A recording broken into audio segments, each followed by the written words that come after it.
Assalamualaikum warahmatullahi wabarakatuh. Halo teman-teman semuanya.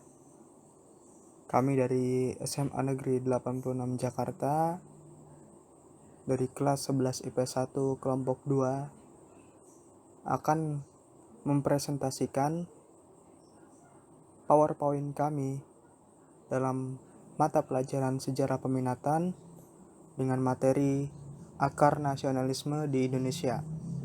Tentunya dengan guru pembimbing dari sekolah kami, Bapak Dwi Purwoko, SPD. Selamat menyaksikan. Oke teman-teman, berikut tertera nama-nama anggota kelompok kami yang akan mempresentasikan PowerPoint sejarah peminatan akar nasionalisme di Indonesia pada kesempatan kali ini. Nah teman-teman, di cabang materi presentasi kami kali ini ada 6 materi, di mana materi pertama itu berisi apa itu nasionalisme, materi kedua berisi munculnya nasionalisme di Indonesia, materi ketiga berisi periode perkembangan nasionalisme di Indonesia, materi keempat berisi faktor internal dan eksternal nasionalisme di Indonesia, lalu materi yang kelima berisi pengaruhnya pada masa kini, dan yang terakhir materi keenam yakni berisi 3 organisasi penting dalam nasionalisme di Indonesia. Oke, kita langsung masuk ke materi yang pertama, yakni apa itu nasionalisme, yang akan dipresentasikan oleh saya, Muhammad Arden Ferry Syafiq. Berikut penjelasannya. Baik teman-teman, di sini saya memulai dengan definisi nasionalisme sendiri, di mana kelompok kami membaginya menjadi 3 definisi bagian. Yang pertama, secara etimologi, di mana berasal dari kata nation, yang dalam bahasa Inggris berarti bangsa. Definisi kedua, merupakan sebuah paham atau ajaran untuk mencintai bangsa dan negara sendiri. Kemudian definisi ketiga, yakni suatu bentuk patriotisme, kecintaan terhadap bangsa Indonesia yang awalnya dibentuk sebagai perlawanan terhadap praktik kolonialisme dari Belanda. Nah, teman-teman, jadi terbentuknya sebuah bangsa dan dengan konsep nasionalismenya itu merupakan proses yang sangat panjang, teman-teman. Jadi, sebuah negara dan bangsa itu bisa juga kita sebut sebagai identitas bersama, teman-teman. Nah, untuk pengertiannya itu dibagi menjadi 5 hal, yakni yang pertama merupakan sekelompok individu yang memiliki cita-cita bersama yang mengikat untuk menjadi satu kesatuan. Lalu yang kedua, merupakan sekelompok individu yang memiliki sejarah hidup yang sama sehingga tercipta rasa senasib dan sepenanggungan. Kemudian yang ketiga, merupakan sekelompok individu yang memiliki adat budaya dan kebiasaan yang sama, teman-teman, sebagai akibat dari adanya pengalaman hidup yang sama pula. Lalu yang keempat, merupakan sekelompok individu yang menempati suatu wilayah tertentu. Nah, yang terakhir atau yang kelima, merupakan sekelompok individu yang terorganisir dalam suatu pemerintahan yang berdaulat, sehingga setiap individu terikat dalam sebuah masyarakat yang berlandaskan hukum, teman-teman.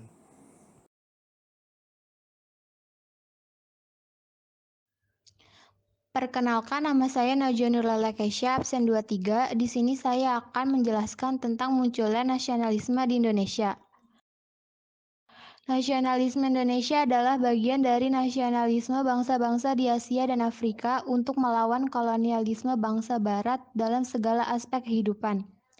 Oleh karena itu, nasionalisme Indonesia lahir sebagai reaksi atau perlawanan terhadap kolonialisme pemerintah kolonial Belanda.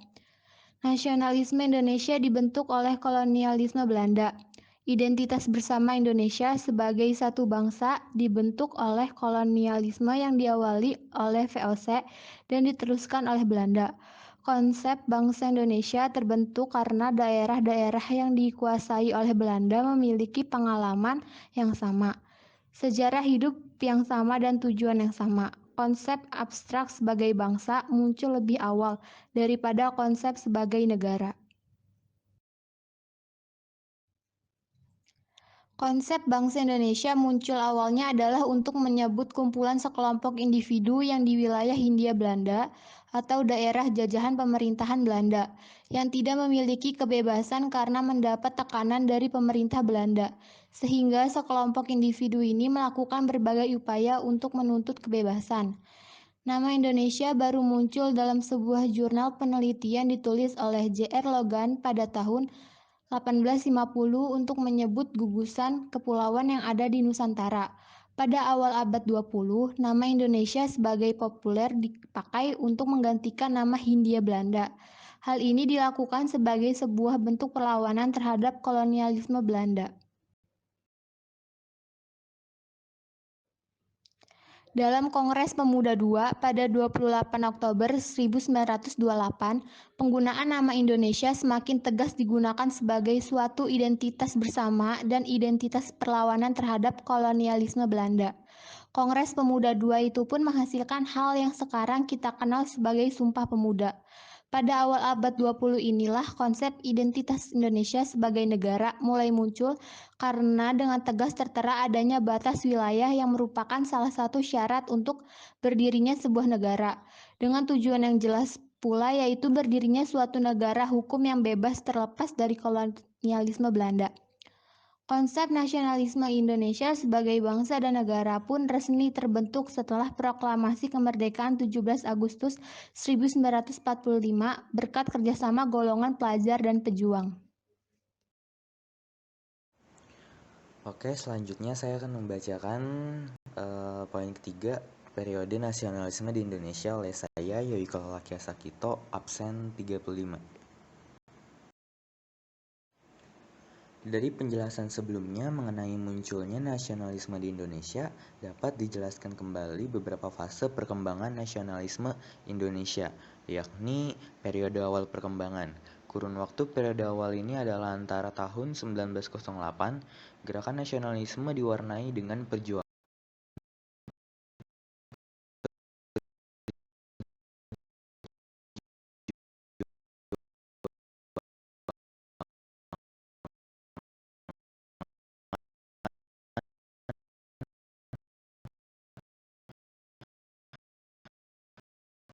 tahun 1912, gerakan nasionalisme di Indonesia bergerak banyak di bidang politik untuk mencapai kemerdekaan Indonesia. Organisasi yang muncul pada periode ini adalah Indische Partij dan Gerakan Pemuda. Lalu periode radikal. Kurun waktu periode awal ini adalah antara tahun 1925. Gerakan nasionalisme di Indonesia ditujukan untuk mencapai kemerdekaan, baik itu secara kooperatif maupun non-kooperatif, atau tidak bekerja sama dengan Belanda. Organisasi yang bergerak secara non-kooperatif seperti Perhimpunan Indonesia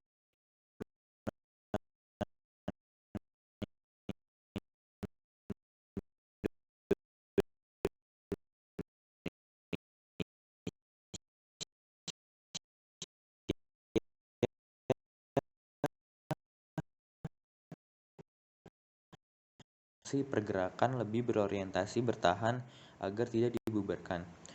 Organisasi pada periode ini adalah Parindra, GAPI, dan Gerindo. Halo teman-teman, nama saya Muhammad Rahman Febrianto. Saya akan melanjutkan presentasi pada materi kita kali ini. Keempat, faktor internal dan eksternal munculnya nasionalisme di Indonesia. Yang pertama, faktor internal. 1. Kenangan kejayaan masa lampau. Bangsa-bangsa Asia dan Afrika sudah pernah mengalami masa kejayaan sebelum masuk dan berkembangnya imperialisme dan kolonialisme Barat.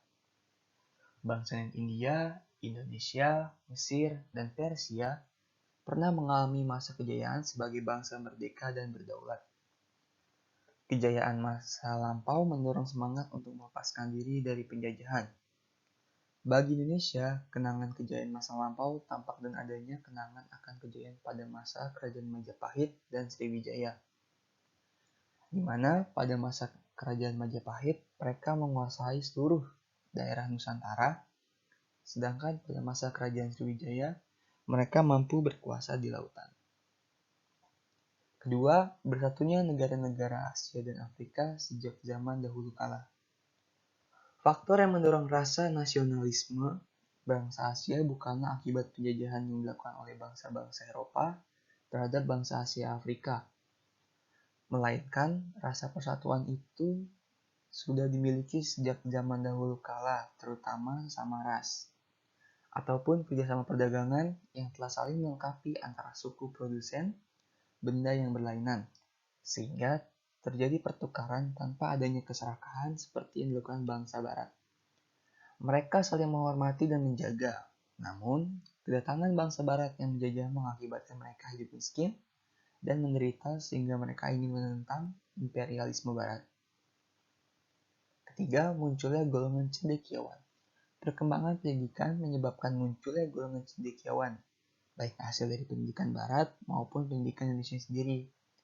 Mereka menjadi penggerak dan pemimpin munculnya organisasi pergerakan nasional Indonesia yang selanjutnya berjuang untuk melawan penjajahan.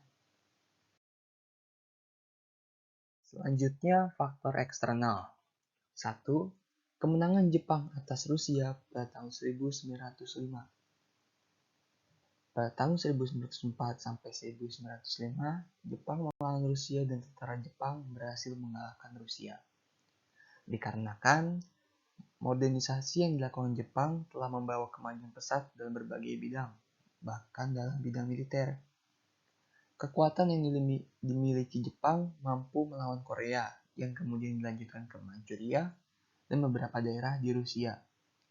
Keberhasilan Jepang inilah yang mendorong lahirnya semangat bangsa Asia Afrika mulai bangkit melawan penjajah. Kedua, perkembangan nasionalisme di berbagai negara. Contohnya pergerakan kebangsaan India, gerakan kebangsaan Filipina, gerakan nasionalis rakyat Cina, pergerakan Turki Muda pada tahun 1908, pergerakan nasionalisme Mesir. Yang ketiga, munculnya paham-paham baru. Munculnya paham-paham baru di luar negeri seperti nasionalisme, liberalisme, sosialisme, demokrasi, dan pan-islamisme juga menjadi dasar berkembangnya paham-paham yang serupa di Indonesia. Perkembangan paham-paham itu terlihat pada penggunaan ideologi pada organisasi pergerakan nasional yang ada di Indonesia. Selanjutnya yang akan kita bahas adalah pengaruh nasionalisme di masa kini, oleh saya Diva Akila Maharani.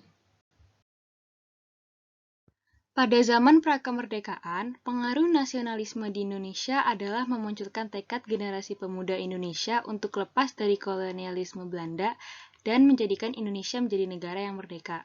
Sedangkan pengaruh nasionalisme pada masa kini adalah wujud dari semangat kebangsaan berupa loyalitas yang tinggi terhadap suatu negara. Loyalitas ini muncul untuk mengisi perjuangan kemerdekaan yang didapat di Indonesia dengan jerih payah. Sehingga perjuangan mengisi kemerdekaan ini tidak kalah pentingnya dengan memperjuangkan kemerdekaan. Pengaruh nasionalisme di Indonesia memberikan arti yang positif karena dapat mempersatukan berbagai macam perbedaan yang ada di Indonesia. Dan untuk mempertahankannya sampai saat ini juga merupakan pengaruh dari adanya paham nasionalisme.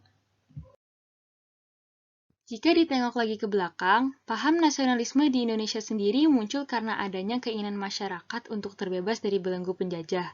Dengan berjalannya waktu, paham nasionalisme dan semangat kemerdekaan tidak hanya membara ketika Indonesia dijajah atau ketika Indonesia memiliki sengketa perebutan wilayah. Begitupun saat ini di masa pandemi. Musuh kita sekarang memang bukan penjajah, melainkan virus dan keegoan diri sendiri. Namun, masyarakat bangsa ini masih memiliki tujuan dan nasib yang sama, yaitu menyudahi pandemi. COVID-19 dan dampak yang dibawanya memang menghilangkan beberapa tradisi yang ada.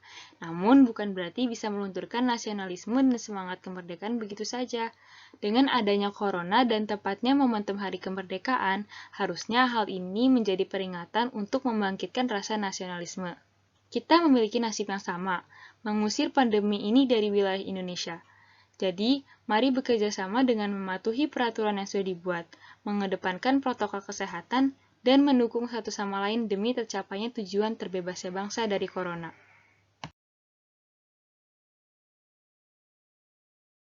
Selanjutnya adalah 3 organisasi penting nasionalisme di Indonesia. Pertama adalah Budi Utomo. Budi Utomo adalah organisasi pergerakan modern yang pertama di Indonesia, yang memiliki struktur organisasi pengurus tetap, anggota, tujuan, dan juga rencana kerja dengan aturan-aturan yang jelas. Budi Utomo merupakan organisasi yang bersifat sosial, ekonomi, dan kebudayaan, tetapi tidak bersifat politik. Organisasi Budi Utomo adalah salah satu manifestasi paling awal dari kemunculan benih kesadaran nasional di Indonesia. Lahirnya Budi Utomo membangkitkan semangat kebangsaan atau nasionalisme bangsa Indonesia pada masa tersebut. Setelah lahirnya Budi Utomo, muncul banyak organisasi di berbagai bidang. Organisasi ini meliputi bidang agama, ekonomi, sosial, kebudayaan, pendidikan, dan lain sebagainya. Berdirinya Budi Utomo pada 20 Mei 1908 dinilai sebagai awal gerakan untuk mencapai kemerdekaan Indonesia.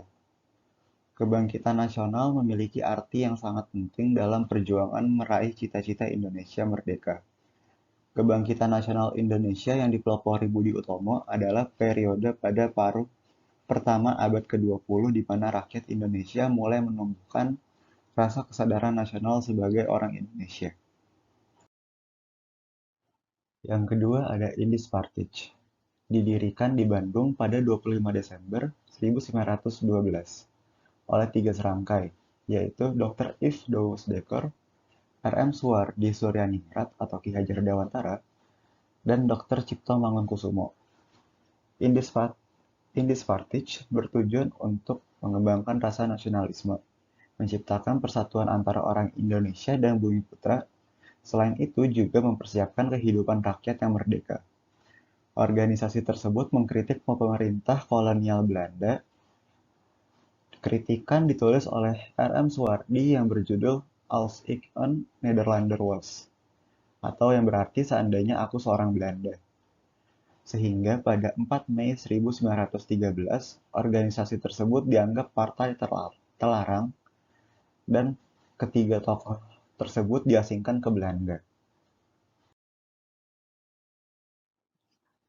Yang ketiga adalah Perhimpunan Indonesia. Perhimpunan Indonesia merupakan organisasi pergerakan nasional pertama yang menggunakan istilah Indonesia. Bahkan Perhimpunan Indonesia menjadi pelopor kemerdekaan bangsa Indonesia di kancah internasional.